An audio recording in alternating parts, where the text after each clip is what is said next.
Edward. Yes, Father. I've been thinking a great deal, and I've decided on my last request. Yes, what is it, my son? I want to see Mr. Holmes. Who? Mr. Sherlock Holmes, the detective. If there's any chance to prove my innocence, he's the one who can do it. You've got to bring him to me, Father. Very well, Edward. If the man can be found, I'll have him brought here. Mr. Sherlock Holmes.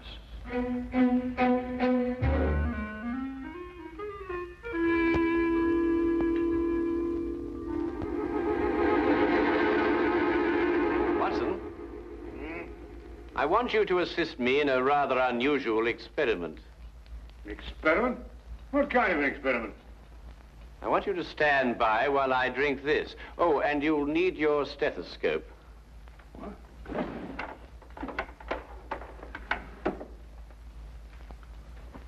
I say, Holmes, is it lethal?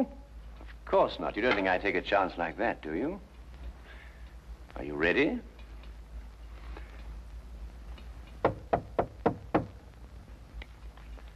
Oh, thank goodness, whoever you are. Oh, dear.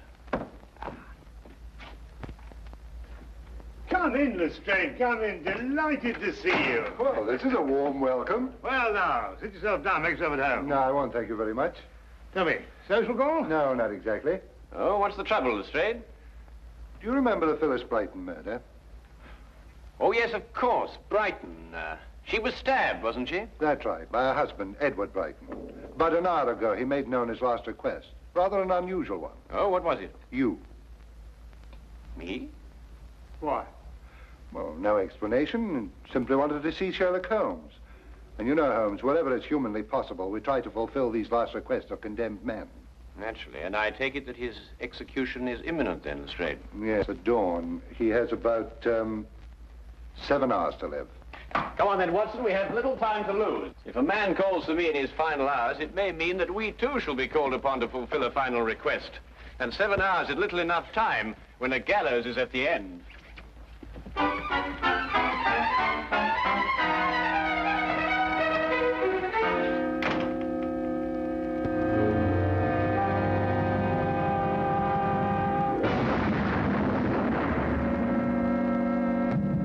it came to me, Mr. Holmes. I was lying here on my cot, and suddenly I remembered something that happened the night of the murder. It had entirely escaped my memory until now. What was that recollection, Mr. Brighton? I'm afraid it won't make sense to you until you understand some of the other facts in the case. Oh, yes, of course. Well, please go on. It was a Sunday afternoon, last April, when I first met Phyllis. We hit it off together immediately, and 3 weeks later we were married. She was very beautiful, Mr. Holmes. Blonde hair, perfect nose, delicate little mouth. And her background? Her family? We never spoke about that. Phyllis made me agree not to inquire into her past, nor she into mine. I knew it was an unusual request, but I consented readily. Mr. Holmes, I'd been just a bank clerk and very lonely. I didn't want to lose my one chance at happiness. Of course. Tell me, what was Mrs. Brighton's maiden name? LeVay, Phyllis LeVay. But she told me her friends called her Bobo. Bobo. I thought that awfully charming. Mr. Holmes, I wouldn't kill her. I bought her a little home in Benedict Lane. I insured my life for £2,000 so that she'd be well protected in case I should die. I gave her everything she wanted. Every moment counts, Mr. Brighton. Now, you must tell me what happened the night of your wife's death. Oh, yes. That night we had our first argument. It was over a very trivial matter. Forgive me, dear, for saying so, but don't you think it's just a little too much? What's a little too much? You know, As a matter of fact, I think it's too little. Now, really, Phyllis, it doesn't improve your appearance. It makes you look, Cheap? I didn't say that. I merely said... You're afraid I'm going to shock the Kimballs, and I simply won't go. You know very well the Kimballs are expecting us. There's no need to carry on like this. I'm not carrying on, Edward. You're the one. I think I'd better take a breath of air before I say something unkind. Suit yourself. You're really a sweetie, Edward, but sometimes you're just so stuffy.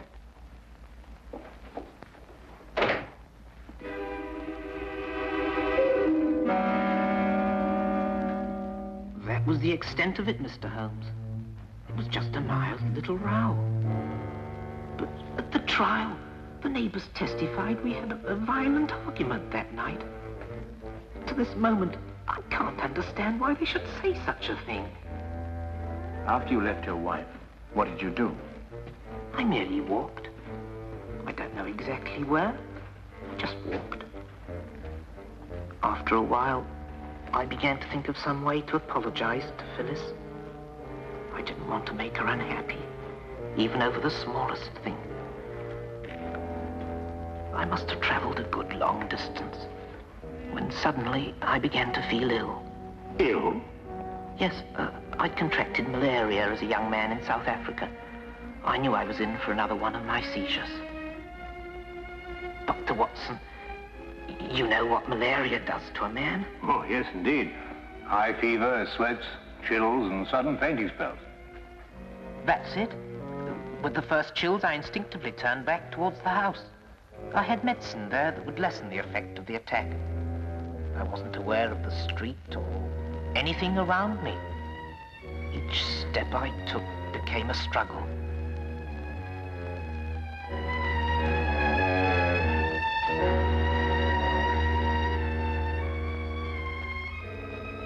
I barely made it to my home.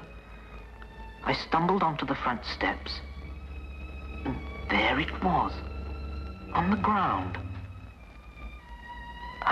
I knew it didn't belong to me, but instinctively I reached for it. And that's all I remember. When I came to, the house was swarming with police and Phyllis was dead. This object you saw on the ground, what was it? That's the maddening part. I don't remember. I'm only positive there was something, and it didn't belong to me. But, Mr. Brighton, have you any recollection of its general shape, size, or color? No, sir. Nothing beyond what I've told you. This has been most illuminating. Good night, Mr. Brighton. Come, Watson. I realize I haven't given you very much to go on, Mr. Holmes. Perhaps not even the slender thread you require. But a man will pray for a miracle when he's only a few hours remaining on this earth.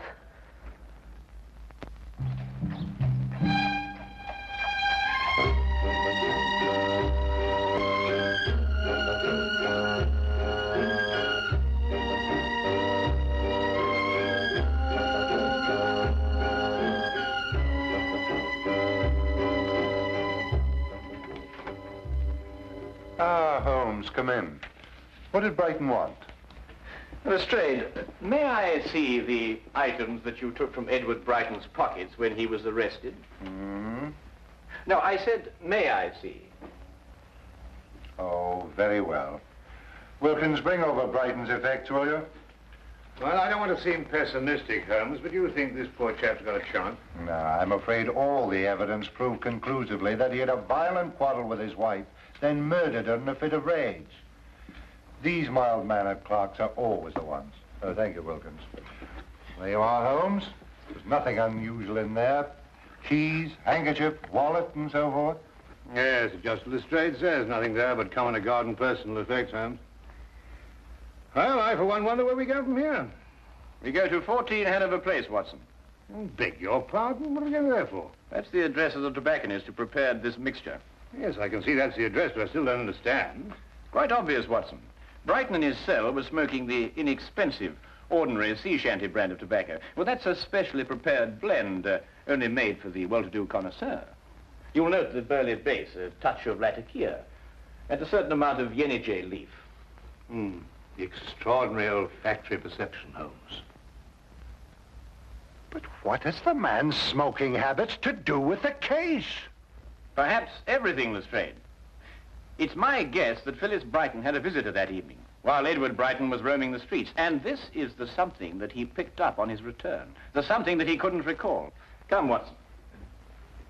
The scent of this tobacco may very well lead us to the real murderer. And we have little time to lose. Good night, Inspector.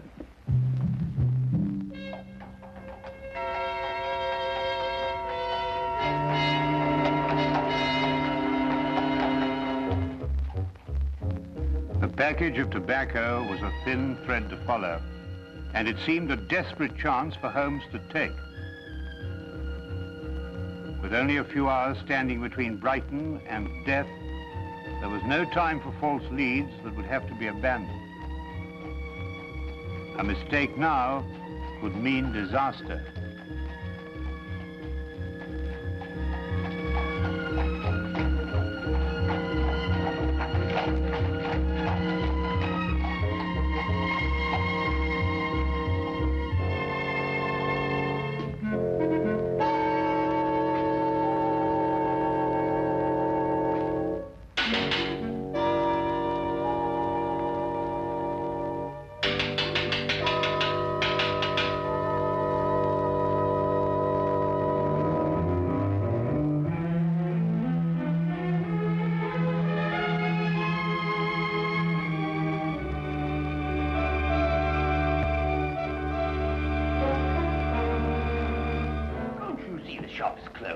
Come back tomorrow.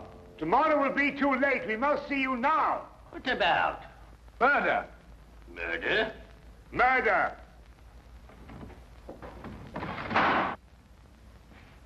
Oh, well, I could do with a good cigar. I don't believe we'll have time for that, Watson. You choose a cigar like another man chooses a wife. Oh, I say, really, Holmes.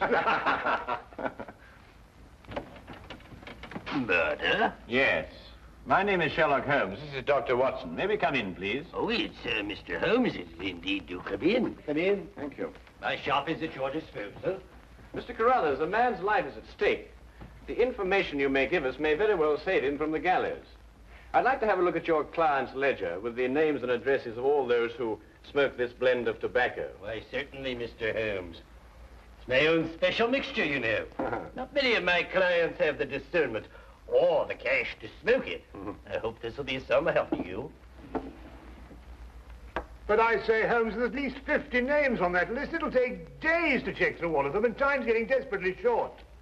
Aha. Mr. Langsley Prime, 8 Groveley Square. Langsley Prime? Who's he? I haven't the slightest idea, but we must get to him immediately, Watson.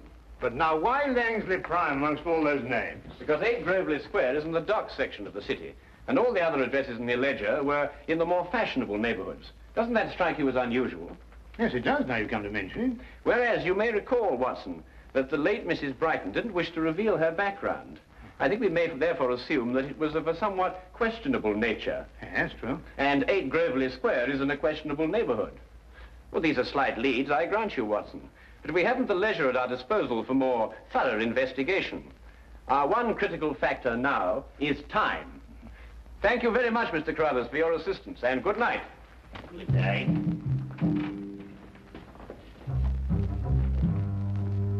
Murder.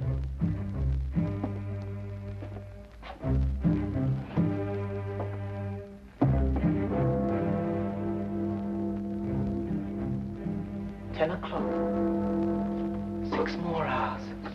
Inspector Lestrade, do you really think Mr. Holmes will discover anything? If there's anything to be discovered, he's the man to do it. I wonder where he is now. It seems impossible. All I could give him were a few hours of vague memory.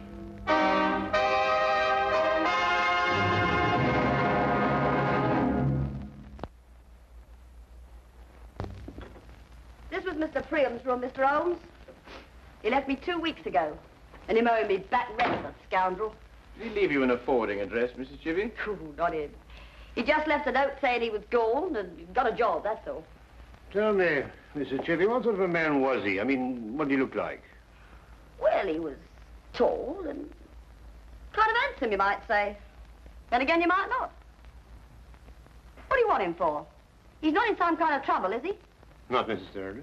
You're not here to give him the £2,000. £2,000? He was always talking about how he was going to get his hands on £2,000. And him owing me rent. Thank you very much, Mrs. Chivy. You've been most kind. Yeah, but when you see him, you tell him I sent my money. From now on, all rent in advance. Well, Watson, that's one more link in a strange chain of events. Tell me, what's the time now? Must be after 10. Ah, then we just have time to get to the theater. The theatre? Yes, we don't want to miss the last act. Now, look here, Holmes, you can't do a thing like that. I mean, the theatre at a time like this.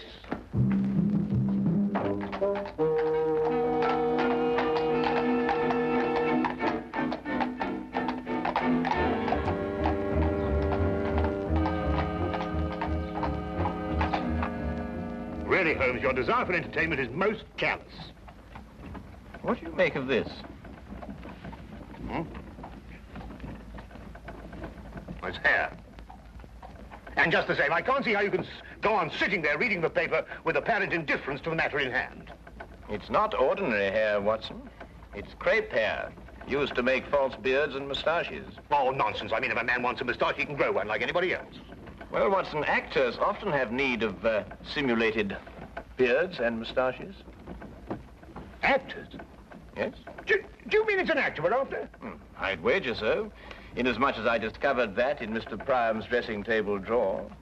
I see. But even then, Holmes, how are we going to find out what theatre he's performing in?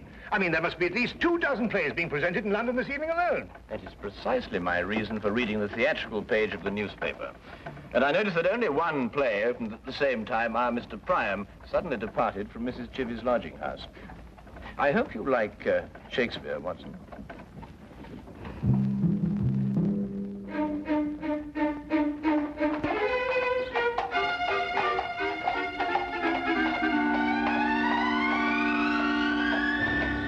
Nobody goes backstage. Those are my orders.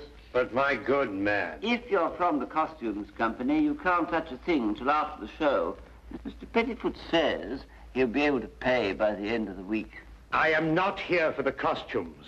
I'm here on a very much more important matter, one in which every moment counts. Mr. Pettifoot says? See here. This gentleman here is, was Sherlock Holmes. Sherlock Holmes, the detective? Yes. Checkmate.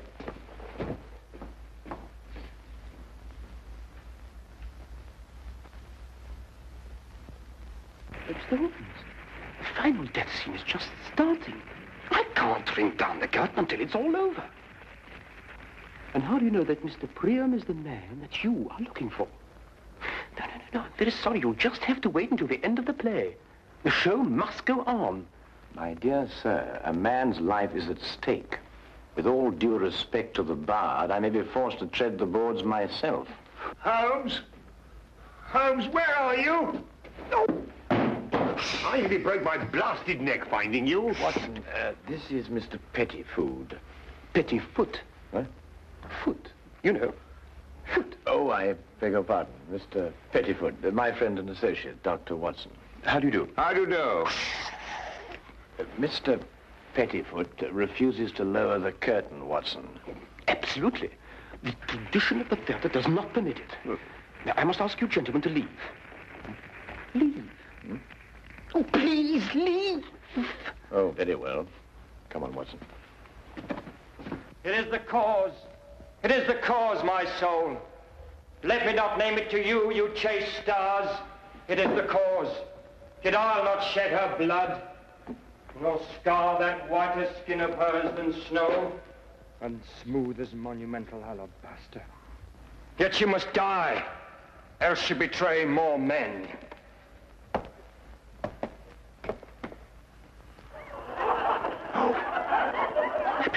Put out the light, and then put out the light. If I quench thee, they flaming minister, I can again their former light restore. Should I repent me, but once put out the light. Thou cunning's pattern of excelling nature, I know not where is thy Promethean heat, but can thy light illume? When I have plucked the rose, I cannot give it vital growth again. It needs must wither. I'll smell it on the tree. Oh, balmy breath that dost almost persuade justice to break her sword. One more!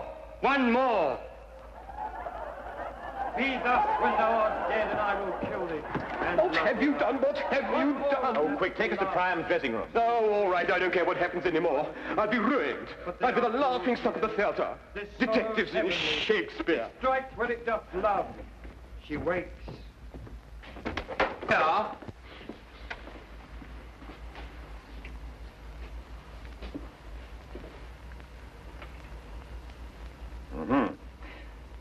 Well, the final thread is woven, Watson.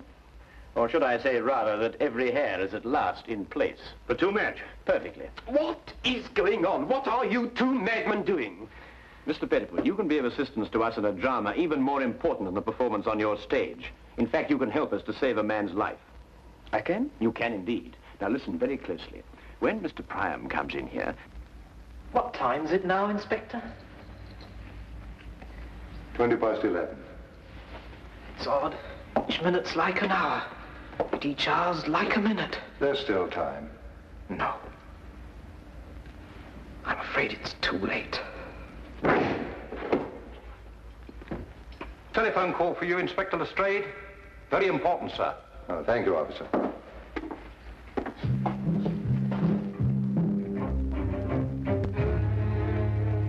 See, Holmes, he'll be here any minute.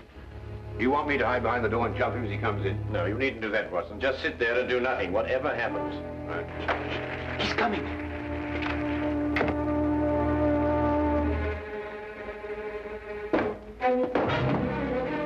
You! How dare you? You ruined my scene! That, I believe, will only be the least of it. Well, who are you and what do you want?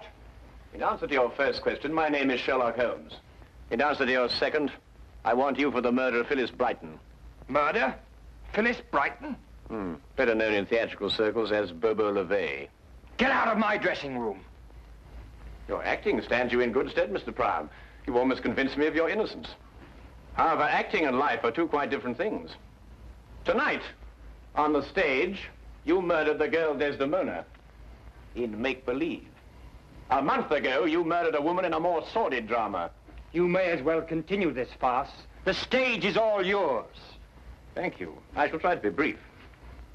You and your ex-partner planned what seemed to be a simple but clever scheme. She would marry some poor, unsuspecting soul, and you would murder him. And then the pair of you would share the insurance policy. Ridiculous. And it might have worked, but for one thing. Phyllis fell in love with Edward Brighton. I don't know what you're talking about. I don't know any Phyllis or any Brighton. Then perhaps, Mr. Priam, you are familiar with Romeo's lines. How oft, when men are at the point of death, have they been merry? Get out of here! I've heard enough! Not quite enough, Priam. It was you who had the vicious argument with Phyllis Brighton when she refused to continue with your scheme. And it was you who, in a fit of jealous rage, stabbed her to death. And so shall you die! Holmes! Let me go! Let me go! I came here as soon as I got your telephone message, Holmes. What's going on here and who's he? No time to explain now, Lestrade. I want you to arrest this man and order a stay of execution for Brighton. I'll be able to prove conclusively in the morning that Brighton is innocent and this man is guilty. All right, Holmes, I'll take your word for it. You'd better come along with me.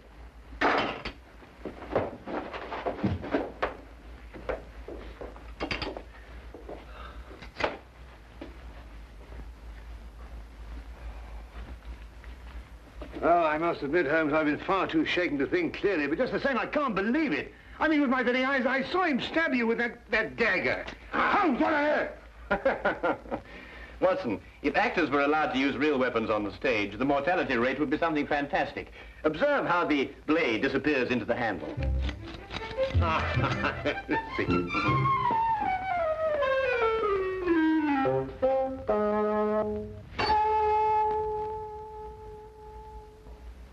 Holmes. Oh.